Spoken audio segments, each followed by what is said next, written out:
পালোয়ান বাড়িতে মানুষের ভিড়। মায়ের অবস্থা খুব খারাপ। এই খবরটা শোনার সঙ্গে সঙ্গেই সোহান লঞ্চ ঘুরিয়ে দিতে বলে। যত দ্রুত সম্ভব সে বাড়ির পথে রওনা হয়। তার কাছে মায়ের আগে আর কিছুই নয়। বিয়ে, সংসার, ভালোবাসা কোনো কিছুরই মূল্য নেই মায়ের চেয়ে বেশি। সোহানের দুনিয়ায় মায়ের ঊর্ধ্বে আর কিছুই নেই। লঞ্চটি নতুন ঘাটে ভিড়িয়ে রাখা হয়েছে।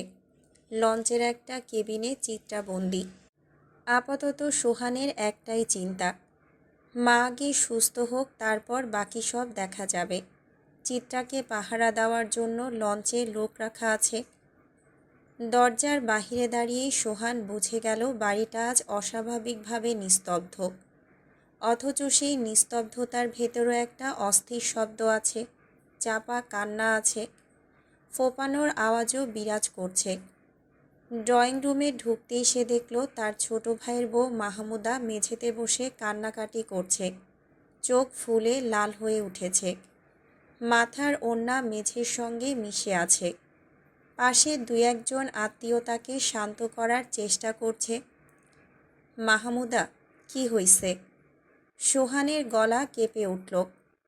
মাহমুদা মাথা তুলেও ঠিকমতো তাকাতে পারল না।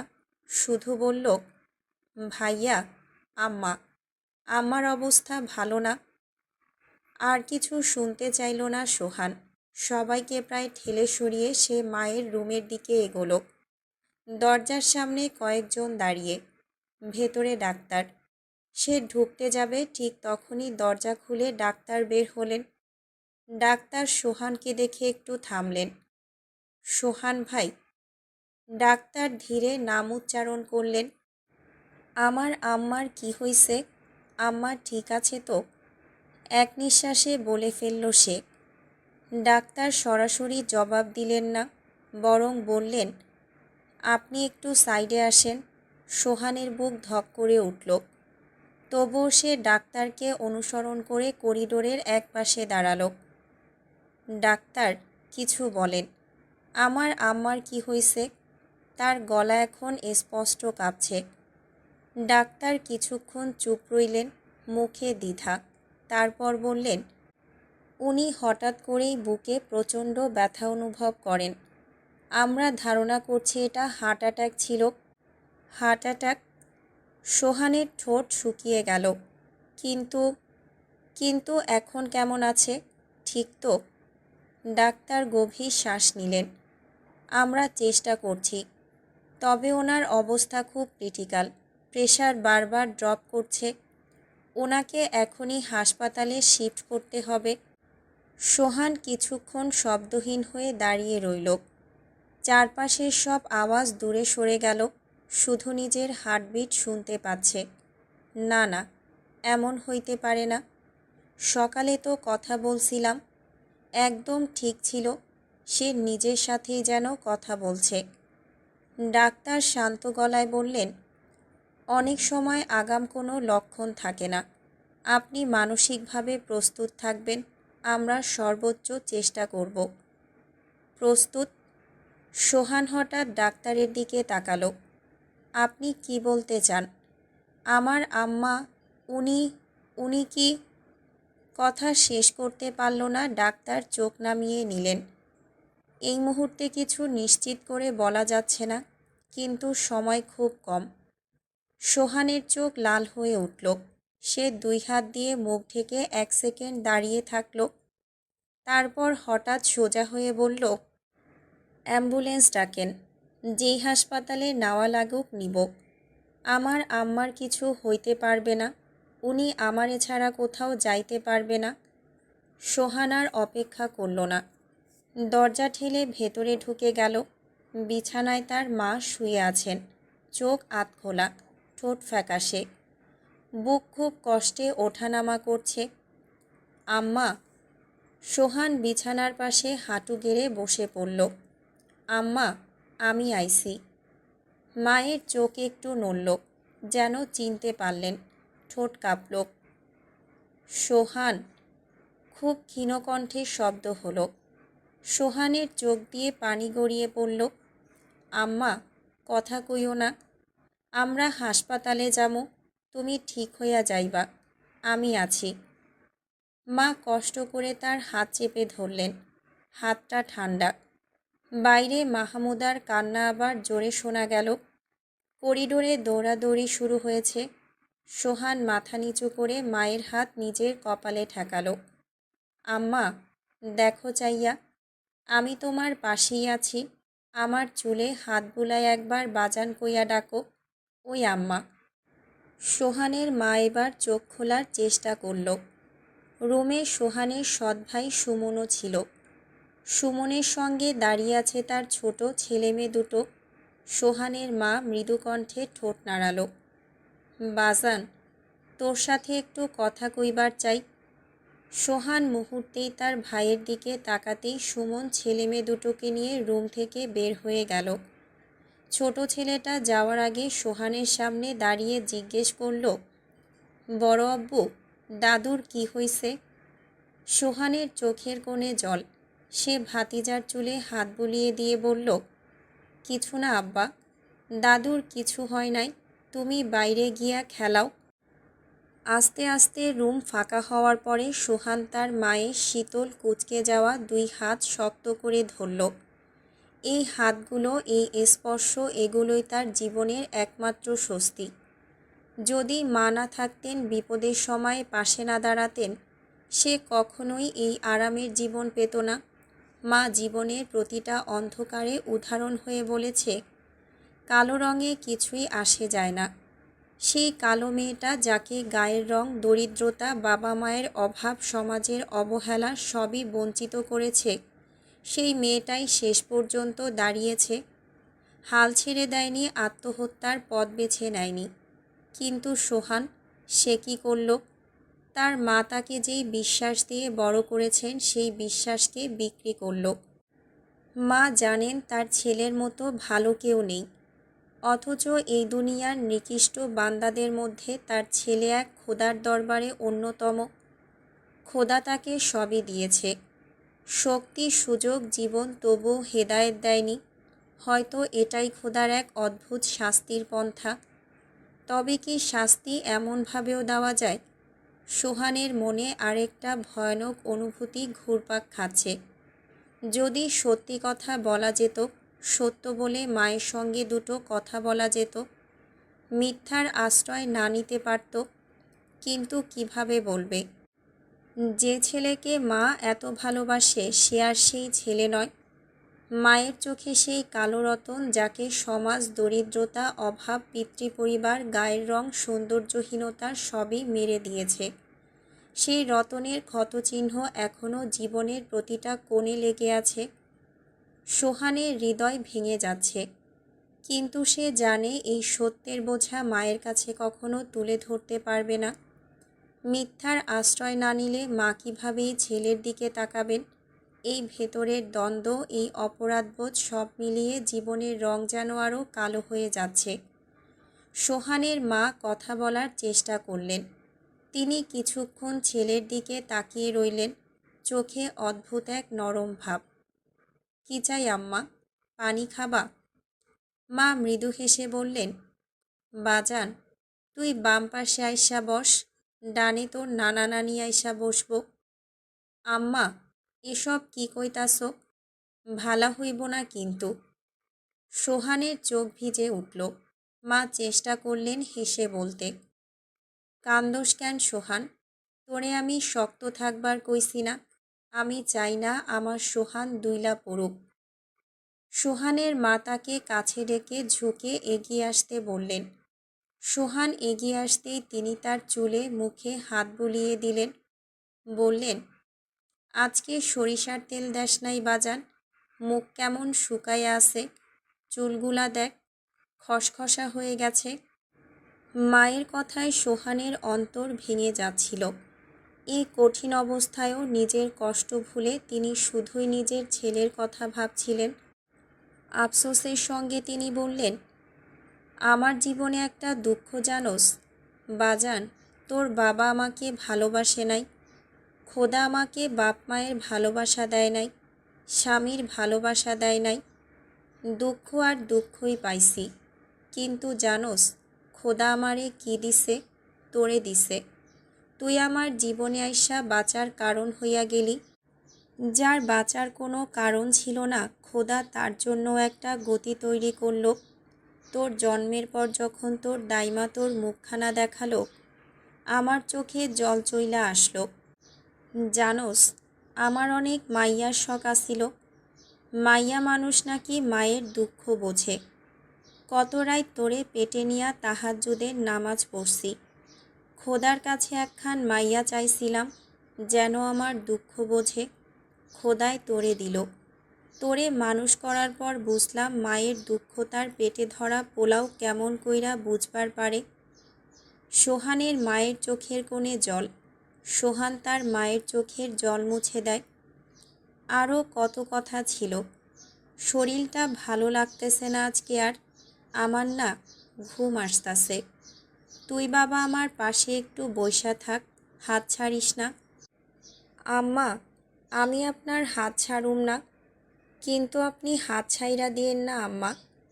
সোহানের মা পুনরায় তার মাথায় হাত বুলিয়ে বললেন, আল্লাহ বড় মানুষ করুক তোরে বাপ। আমার মাথায় যতগুলা চুল আছে তার দ্বিগুণ সুখ তোর হোক। সোহান ফুপিয়ে উঠল। কথায় আছে না, যাদের হাত খুন করতে কাঁপে না তাদেরও এই দুনিয়ায় একটা দুর্বলতা থাকে। আল্লাহ ছাড় দেন, তবে ছেড়ে দেন না। সোহানের মা আস্তে আস্তে চোখ বন্ধ করলেন। নিঃশ্বাস যেন থেমে যাওয়ার আগে শেষবার বাতাসের সঙ্গে মিলিত হচ্ছে। সোহান তার পাশে বসে কাঁদতে কাঁদতে বলল, আম্মা, আম্মা। সে ডাকছে, হাত বাড়াচ্ছে, কিন্তু মা আর চোখ খুললেন না। আম্মা, আমার আর কেউ নাই আম্মা। আম্মা, যাইও না আম্মা। জীবন এমনই, এখানে কোনো মুহূর্তের স্থায়ী ভরসা নেই। তাই সময় থাকতেই যেগুলো বলা উচিত সেগুলো বলে ফেলা জরুরি। এই যেমন মা বেঁচে থাকাকালীন সময়ে তাকে সত্যটি বলা উচিত ছিল, কারণ মা মৃত্যুর শেষ মুহূর্তে যে সোহানের মাথায় হাত বুলিয়ে দোয়া দিয়েছিলেন, সেই সোহান ছিল নিষ্পাপ, কোনো পাপাচারে লিপ্ত নয়। আর আজ মায়ের মৃতদেহের সামনে বসে থাকা সোহান, সে সেই পাপের অন্ধকারে ডুবে যাওয়া মানুষ। সোহানের চোখের জল মাটিতে পড়ছে, হৃদয় ভেঙে যাচ্ছিল। আর সেই শূন্যতার মধ্যে শুধু একটাই সত্য, মায়ের জন্য আর কিছু করা যাবে না। লঞ্চের দোতলার ভিআইপি কেবিনের সামনে কয়েকজন তরুণ বসে পাহারা দিচ্ছে। তাদের মাঝখানে বসে থাকা মাঝারি বয়সের এক ব্যক্তি মতলব আলী। সে সোহানের দলে সদ্য যোগ দেওয়া। চোখে মুখে অস্বস্তি আর কুটিল ভাবের মিশেল নিয়ে চারদিকে তাকালো একবার সে। যে কেবিনে চিত্রাকে আটকে রাখা হয়েছে সেটি লঞ্চের সবচেয়ে নির্জন ও বিলাসবহুল কক্ষ। দরজার সামনে বসা ছেলেগুলো দায়িত্ব পালন করছে বটে, কিন্তু তাদের ভঙ্গিমায় শৃঙ্খলার চেয়ে উচ্ছৃঙ্খলতার ছাপই বেশি। হঠাৎ নতুন আসা সেই মতলব নিচু গলায় বলল, আমার কি মনে হয় জানোস, আমাগো ভাই এই মাইয়ারে বিয়া কইরা ধ্বংস ডাকতাছে।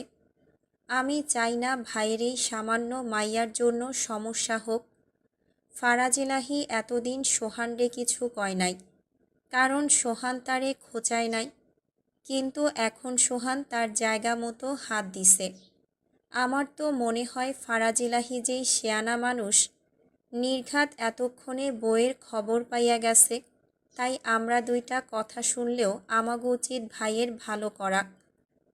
তার কথায় বাকিরাও ধীরে ধীরে সম্মতি জানালো।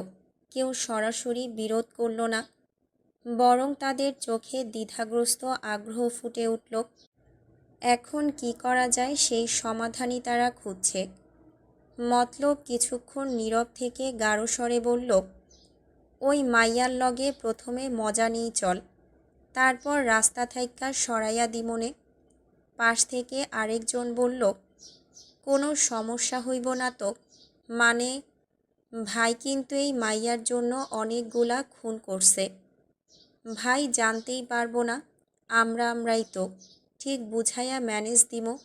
আর দরকার হইলে কইমো ফারাজ এলাহি আইসা জোর কইরা তার বউ নিয়া গেছে, যদিও তার লাইগা আমাগোর কথা শুনতে হইব। কিন্তু তাতেও সমস্যা নাই, সবার আগে আমাগো ভাই। তার কথায় বাকিরা একসঙ্গে সম্মতি জানালো। অন্ধ সমর্থনের গুঞ্জন করিডোরে ছড়িয়ে পড়ল। মতলব যখন চিত্রার কেবিনের দিকে এগোতে উদ্যত, ঠিক তখনই এতক্ষণ নীরবে সব শুনতে থাকা মুইন বলে উঠল, সবই মানলাম, কিন্তু ওই রুমে আগে আমি যামু।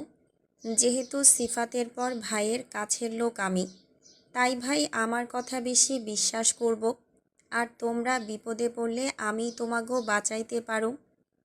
মতলব ভ্রুকুচকে তার দিকে তাকালো। কয়েক মুহূর্ত চুপ থেকে বলল, না, কথায় যুক্তি আছে, কিন্তু তোমারে ভালা পোলা মনে করছিলাম। মুইন ঠোঁট বাঁকিয়ে জবাব দিল, খুনের পেশায় জড়িত, আমার আর ভালো হওয়া। মতলব শান্ত গলায় বলল, খুনের পেশা আর চরিত্রের দোষ দুইটা আলাদা। মুইন আর কোনো কথা বলল না। হাতে ধরা বাংলা মদের বোতলটা শক্ত করে চেপে ধরে কেবিনের চাবি তুলে নিল। তালা খুলে ভেতরে প্রবেশ করতেই বাইরে থেকে মতলব সতর্ক স্বরে বলল, 10 মিনিটের বেশি সময় লাগাইও না, বাইরে আমরা আরও মানুষ আসি কইলাম, ভাই আসার আগে কাম শেষ দিবার হইব। আচ্ছা। কেবিনের দরজা বন্ধ হতেই ভেতরের নীরবতা যেন আরও ঘনীভূত হলো। খাটের কোণে চিত্রা পড়ে আছে, একটা নেতিয়ে পড়া ফুলের মতো। মুইন ঘরে ঢুকতেই সে কষ্টে ঘাড় তুলে তাকানোর চেষ্টা করল। চোখ ভরা জল, নিঃশেষিত দৃষ্টি। তারপর আবার মাথা এলিয়ে দিল বিছানায়। তার চোখে বাঁচার আকাঙ্ক্ষার কোনো আলো নেই। এত সহজে কি চিত্রাঙ্গনা হার মানল? চিত্রার সেই নিস্তেজ আত্মসমর্পণ দেখে মুইনের ঠোঁটে এক অদ্ভুত হাসি ফুটে উঠল। সেই হাসির অন্তরালে কি উদ্দেশ্য লুকিয়ে আছে খোদাই ভালো জানেন। কিন্তু 10 মিনিটও পেরোলো না। দরজায় কড়া নাড়ার শব্দ শুরু হলো। মুহূর্তেই দরজা খুলে গেল। এই কেবিনের আরেকটা চাবি মতলবের কাছেই ছিল। সে জোর করে ভেতরে ঢুকতেই দেখল মুইন বারান্দার দিক থেকে ভেতরে আসছে। মতলবকে দেখে মুইনের মুখে বিরক্তি ফুটে উঠল। সে চেঁচিয়ে বলল, ভাই, 10 মিনিটে কিছু হয়? আমি তো শুরুই করতে পারলাম না। বাথরুম থেকে বের হইয়া বারান্দায় গেছি একটা সিগারেট ধরানোর জন্য। সিগারেট ধরাইলে আমার এনার্জি বাড়ে। ও মা, সিগারেটটা শেষ করার আগেই দেখি চইলা আসছেন। মতলব কঠোর স্বরে বলল, এত কিছু বুঝি না, অনেক সময় দিয়া ফেলছি। পরিকল্পনা যেহেতু আমাগো ছিল, তো এখন যা কাজ আমরা করব। তুমি বাইরে যাও এখন। মুইন প্রতিবাদ করল, আরে বললেই হলো নাকি? তার কণ্ঠের ঔদ্ধত্যে মতলবসহ বাকিদের মুখ আরও গম্ভীর হয়ে উঠল। তারা মুইনকে উপেক্ষা করে সরাসরি চিত্রার দিকে তাকালো। এইবার চিত্রার চোখে সত্যিকারের ভয় খেলে উঠল। সে ধীরে ধীরে সরে গিয়ে টেবিলের নিচে রাখা কেরোসিনের বোতলের দিকে দৃষ্টি ফেলল। কাপা অথচ দৃঢ় কণ্ঠে বলল, আমার কাছে আসার চেষ্টা করলে খোদার কসম, আগুন লাগিয়ে সব কয়টাকে চিতায় তুলব। চিত্রার সতর্ক উচ্চারণে ঘরের বাতাস মুহূর্তেই থমকে গেল। কিন্তু মতলব থামল না, বরং হো হো করে হেসে উঠল। সে এগিয়ে এসে বলল, বেশি তেজ, তাই না? মাইয়া মাইনষের এত তেজ কিসের? আবার গলা ফাইরা চেঁচায়। দেখি তাইলে কে কারে পোড়ায়। কথা শেষ করে সে টেবিলের নিচে হাত বাড়িয়ে কেরোসিনের বোতলটা টেনে বের করল। চিত্রা পিছিয়ে যেতে চাইল, কিন্তু দেয়াল তাকে আর সরে যাওয়ার সুযোগ দিল না। মতলব নির্মম ভঙ্গিতে বোতলের মুখ খুলে তরলটি ছিটিয়ে দিতে শুরু করল। প্রথমে চিত্রার গায়ের দিকে, তারপর বিক্ষিপ্তভাবে ঘরের মেঝে, পর্দা, বিছানার চাদর। কেরোসিনের তীব্র গন্ধে ঘর ভরে উঠল। ছেলেগুলো এক মুহূর্তের জন্য স্তব্ধ হয়ে গেল। এমন পরিণতি হয়তো তাদের পরিকল্পনার অংশ ছিল না। মতলব বোতলটা ছুঁড়ে ফেলে পাশের এক ছেলের দিকে হাত বাড়িয়ে বলল, একটা দেয়াশলাই দে তো। ছেলেটা দ্বিধায় পড়লেও কাপা হাতে দেয়াশলাই বাড়িয়ে দিল। ঠিক তখনই মুইন হঠাৎ চেঁচিয়ে উঠল, পাগল আপনি! এখানে এসব কি করতাছেন? তার কণ্ঠে প্রথমবারের মতো স্পষ্ট আতঙ্ক। সে দ্রুত এগিয়ে এসে মতলবের হাত চেপে ধরতে চাইল। মুইনের বাধা উপেক্ষা করে মতলব হাত ঝাঁকিয়ে তাকে সরিয়ে দিল। মুইন আবারও এগিয়ে এসে বলল, এইটা ঠিক হইতেছে না। আগুন লাগলে আমরা সবাই ঝামেলায় পড়মু। মতলব কটমট করে তাকালো। তুমি চুপ করো মিয়া, ভয় পাইতাছ? এতক্ষণ তো বড় বড় কথা কইতাছিলা। মুইন এবার সত্যিই তার হাত চেপে ধরতে গেল, কিন্তু মতলব পেছন ফিরে বাকি ছেলেদের দিকে তাকিয়ে কঠিন গলায় বলল, ওরে ধর, বাইরে নিয়া যাক, বেশি বুদ্ধি দেখাইতেছে। দুজন ছেলে মুহূর্তেই মুইনকে জাপটে ধরল। মুইন ধস্তাধস্তি করতে লাগল, কণ্ঠ ফেটে চিৎকার করল, ছাড়, পাগলামি করিস না, ভাই জানলে তোদের কেউ বাঁচব না। কিন্তু তার কথা কেউই শুনল না। জোর করে তাকে টেনে কেবিনের বাইরে এনে দরজা বন্ধ করে দিল। বাইরে থেকে সে ধাক্কা দিতে লাগল। মতলব ধীরে ধীরে চিত্রার দিকে ফিরল, তার ঠোঁটে বাঁকা হাসি। ঘরে কেরোসিনের তীব্র গন্ধ ভাসছে। চিত্রা দেয়ালের সঙ্গে ঠেস দিয়ে দাঁড়িয়ে, চোখে ভয় থাকলেও কণ্ঠে দৃঢ়তা। সে ধীরে বলল, যত হাসি হেসে নে, কারণ ফারাজ এলে এটাই তোদের শেষ হাসি হবে। মতলব আবার হেসে উঠল। ওই ফারাজ, সে আসলে কি হইব? নায়ক আইসা বাঁচাইব? সিনেমা বেশি দেখছোস নাকি? চিত্রা আর কিছুই বলল না, তার দৃষ্টি স্থির। মতলব দরজার দিকে কয়েক পা এগিয়ে গিয়ে থামল। ফিরে তাকিয়ে বিদ্রুপ ভরা কণ্ঠে বলল, নে, এবার পুড়ে ছাই হ, তোর সাজানো চিতায় তোকেই শুইয়ে দিলাম। কথা শেষ করেই সে দেয়াশলাইয়ের কাঠিতে আগুন ধরালো। ক্ষণিকের লেলিহান শিখা তার চোখে প্রতিফলিত হলো। তারপর সে জ্বলন্ত কাঠিটি ছুঁড়ে দিল ভেজা মেঝের দিকে। মুহূর্তেই আগুন ছড়িয়ে পড়তে শুরু করল। মতলব দরজা বন্ধ করে দিল। নিয়তির সঙ্গে চিত্রাকে একা ফেলে